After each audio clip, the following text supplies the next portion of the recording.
Hey there, evolving scholars. We all have witnessed the rise of Xiaomi in India in the last 5 years. At its peak, it sold more than 12 million smartphone units. However, according to the Q1 2023 data by IDC, Xiaomi's market share dipped to 16.4% in India, from the market leadership standpoint of 21% in the same quarter in 2022. That now puts it behind Samsung with 21%, Vivo and Oppo with approximately 18%. So, the question here is, what exactly happened that caused Xiaomi to drop from first place to fourth place in terms of market share in recent times? Why has there been a consistent decline in Xiaomi's market share from the high of 24% to 16%? To understand this, let us track Xiaomi's story from the beginning through a case study. Hi everybody, join us today as we delve into a fascinating case study about Xiaomi, the smartphone giant that made waves in India. We will uncover their rise, the challenges they faced, and what lies ahead for them in the dynamic Indian smartphone market. It all started with Mr. Jain, who once built Jabong, a popular fashion app. In 2013, he set his sights on something new, the hardware world. While in China, he met Hugo Barra, Xiaomi's VP, who had big plans for India. This led Jain to become the first executive of Xiaomi in India. In a market dominated by local smartphone makers like Micromax and Lava, Xiaomi soon realized that value-for-money phones were a hit in India. The company then entered the Indian market in July 2014 with its first smartphone, the Mi 3, and a game-changing model of hunger marketing tactics in partnership with online retailer Flipkart to market its value-for-money smartphones. Following this model, interested customers had to register for the sale, and Xiaomi only made available a limited stock of their flagship devices.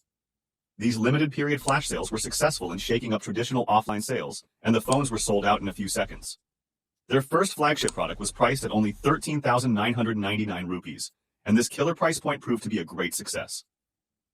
In just 2 years of doing business in the country, Xiaomi's revenue in India exceeded $1 billion in the year 2016. In October 2017, the company also sold 1 million smartphones in just 18 days. In the year 2018, Xiaomi grabbed a whopping 31% market share, outshining even long-standing leaders like Samsung. Every other smartphone sold online was a Xiaomi product at one point. Their success was so remarkable that the top management believed India was more critical than even China. So the question here is, what went wrong for Xiaomi that led to a drop to fourth place in terms of market share? Well, there are 3 main reasons why things took a turn. Online versus offline focus. Compared to brands like Samsung and OnePlus, which have strong fundamentals across offline as well as online, Xiaomi majorly focused on online sales, as we saw earlier. Although this strategy was beneficial until a certain period, it's not as effective today. Data from Hong Kong-based Counterpoint Research shows that only 34% of Xiaomi's India unit sales this year have come from retail stores. That means the remaining 66% of sales are generated through websites. On the other hand, offline is where the competitors have been executing fairly well and have been gaining a significant market share. The Korean giant Samsung gets 57% of its sales from stores, and OnePlus's smartphone sales, which had a share of around 85% online, have come down to around 60%. This means the sales have increased offline from 15% to 40% as per Counterpoint data. Now the question here is, how does this matter? Well, it matters because in India's online segment, the sale of smartphones today has reduced from 49% in 2022 to 46% in 2023. And the brick-and-mortar segment has become a major play with 54% sales compared to the previous 51%. The spike in demand for offline sales has been mainly due to reduced offline restrictions, coupled with similar discounts compared to online. In addition to that, Indian customers do like to get a more personal and hands-on product experience. Changing Indian market dynamics. Xiaomi's Redmi phones mainly operate in the low-price market, which means they have positioned themselves as affordable and value-for-price phones. However, the Indian smartphone market is undergoing a notable shift towards higher-priced devices. These high-priced devices are mainly in the range of upwards of 30,000 and 45,000 rupees, respectively. The question is, what is the reason for this shift? And how can a middle-class Indian consumer afford these expensive phones?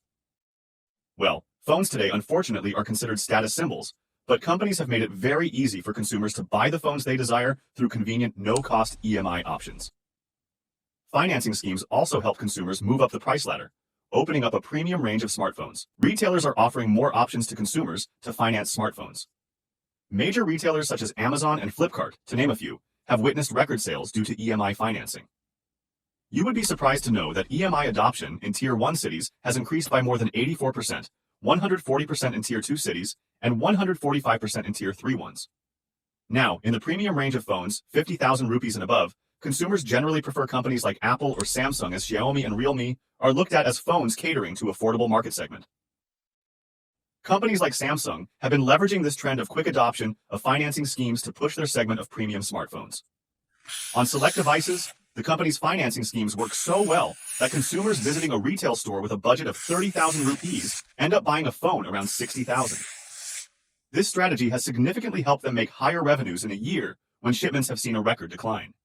Smartphone companies expect this trend of growth in offline sales to grow even further. To regain prominence in this changing market, Xiaomi will need to re-evaluate its strategy and consider catering to the demands of this growing segment that values both quality and flexible payment options.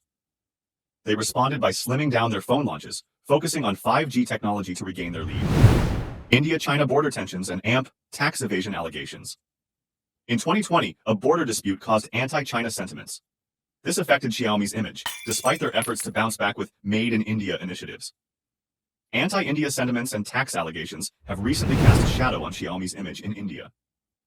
The souring of sentiments can be attributed to several factors, including controversies surrounding the company's relationship with the Chinese government and its handling of user data. Xiaomi's close ties to China's government have led to suspicions of data privacy breaches, raising concerns among Indian consumers about the safety of their personal information. Furthermore, tax evasion allegations have further fueled negative perceptions. In 2020, reports emerged that accused Xiaomi of evading taxes by misleadingly classifying its products as software services rather than tangible goods. This alleged evasion not only affected government revenues, but also eroded the public's trust in the company's ethical practices. One specific incident that tarnished Xiaomi's reputation was the accidental inclusion of a controversial location tag that depicted Indian state as a part of China in one of its weather apps. This first sparked outrage among Indians, particularly those sensitive to issues of territorial integrity. Xiaomi's swift apology and rectification of the error mitigated the situation, but it left a lasting impression of insensitivity. Tax issues and allegations of foreign exchange violations led to asset freezes, which created internal disruptions. Key executives, including Mr. Jain, left, altering Xiaomi's course. In conclusion, Xiaomi's journey was like a roller coaster. Their success was remarkable, but they faced challenges that impacted their position in the market. The changing landscape of consumer preferences, combined with external factors, created a perfect storm. However, Xiaomi still holds a considerable market share and has a strong brand built over the years. The key lies in adaptation, innovation, and recapturing consumer interest. Do you think Xiaomi can make a comeback in India's smartphone market? Share your thoughts in the comments below.